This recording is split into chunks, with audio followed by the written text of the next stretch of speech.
Assalamualaikum warahmatullahi wabarakatuh.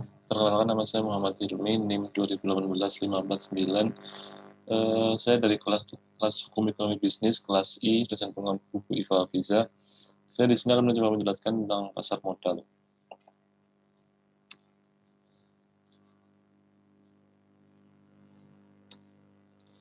Yang pertama, pengertian pasar modal. Pengertian pasar modal, menurut para ahli, saya mengutip Husnan, adalah sebuah wadah layaknya pasar yang di dalamnya terdapat berbagai jenis instrumen keuangan jangka panjang yang dapat diperjualbelikan, bisa dalam bentuk hutang atau modal sendiri, baik yang diterbitkan oleh pemerintah, perusahaan swasta, maupun public authorities. Berdasarkan pendapat menurut para ahli tentang pasar modal, dapat disimpulkan bahwa pasar modal adalah suatu wadah pertemuannya antara para penjual, seller, dan para pembeli atau buyer yang memperdagangkan produk atau instrumen keuangan.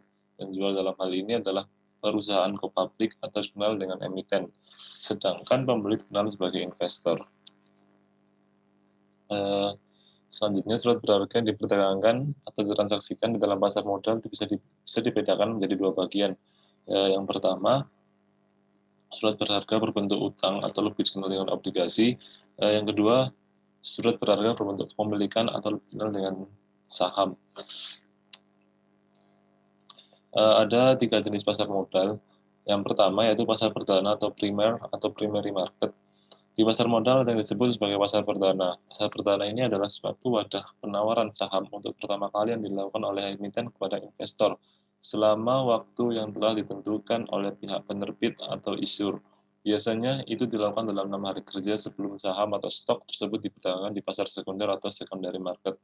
Selanjutnya yaitu ada pasar sekunder atau secondary market.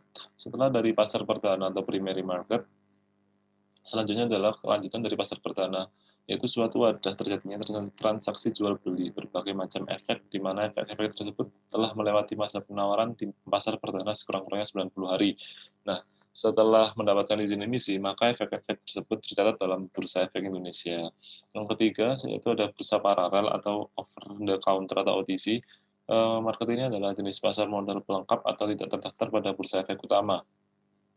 Di Indonesia, Bursa Efek Utama dikenal dengan Bursa Efek Indonesia atau BI. Dari transaksi jual beli efek dilakukan di luar Bursa Efek Indonesia dan juga dapat dilakukan di berbagai tempat atau tersebar di antara kantor broker atau dealer. OTC ini atau over the counter ini memiliki market yang diselenggarakan oleh PPUE atau Perserikatan Perdagangan Uang dan Efek-efek yang kemudian dibina dan diawasi oleh OJK. Selanjutnya itu ada fungsi pasar modal. Yang pertama itu adalah wadah untuk menambah modal emiten. Yang ketiga sarana pemerataan pendapatan. Yang ketiga adalah sarana peningkatan pendapatan negara.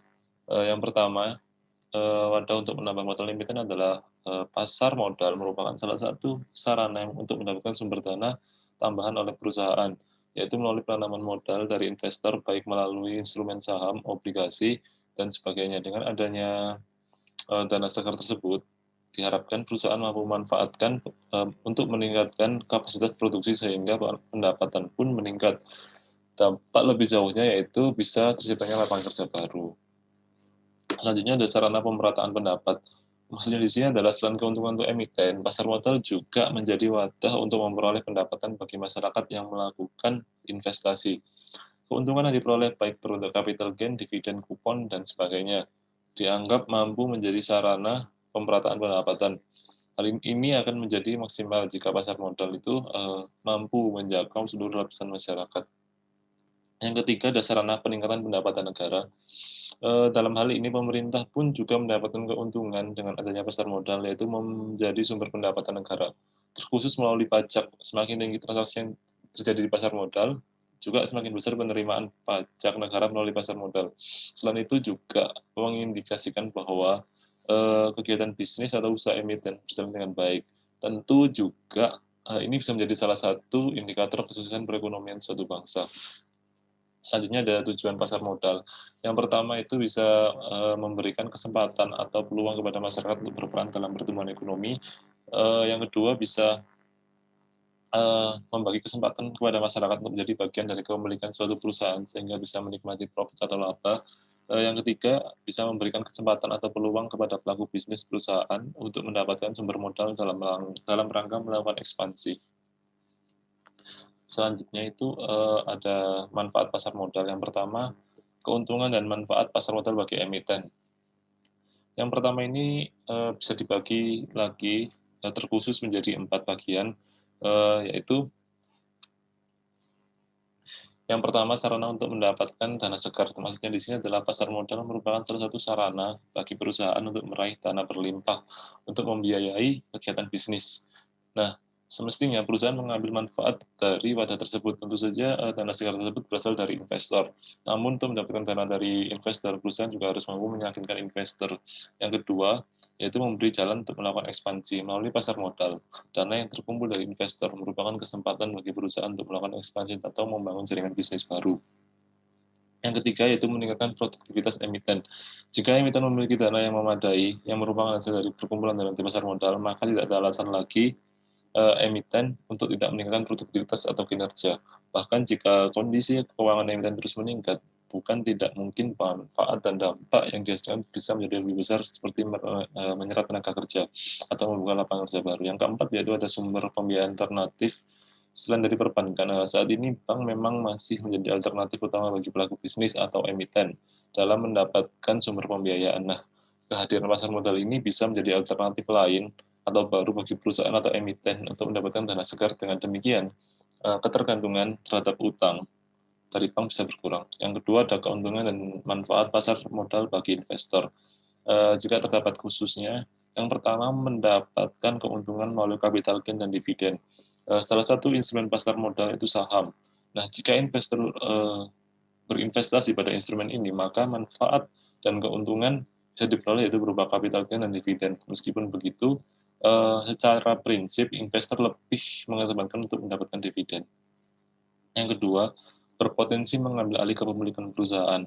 Nah, sebagai contoh, jika investor memiliki modal atau dana yang relatif besar, kemudian menginvestasikan dana tersebut kepada suatu perusahaan, sehingga menjadikan investor sebagai pemilik modal terbesar, maka investor bisa mengambil alih kepemilikan perusahaan. Ini hal yang sangat biasa terjadi di pasar modal. Yang ketiga, dan memberikan akses untuk menilai kerja atau suatu perusahaan.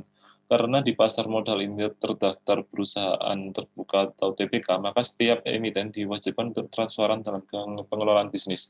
Karena transparansi inilah yang bisa membuat investor melihat laporan keuangan perusahaan, ketika bisnis perusahaan, pencapaian perusahaan, dan sebagainya.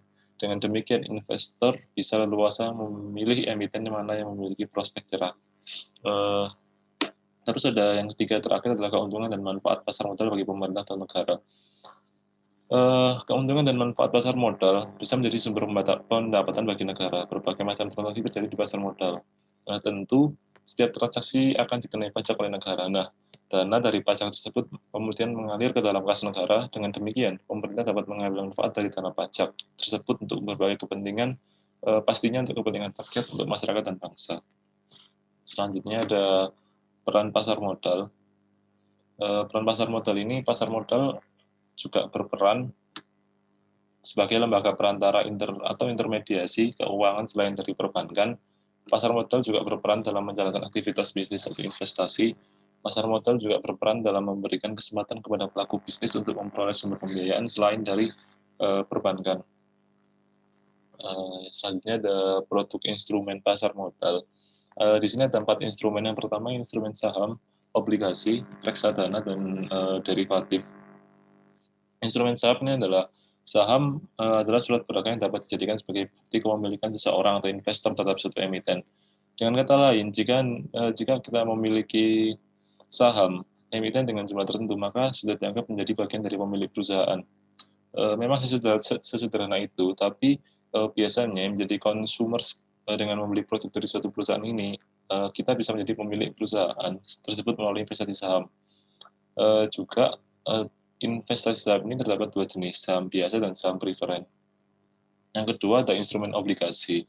Di sini maksudnya adalah obligasi adalah suatu bukti pernyataan utang yang diterbitkan oleh pihak yang berutang atau penerbit obligasi kepada pihak yang memberi utang atau pemegang obligasi.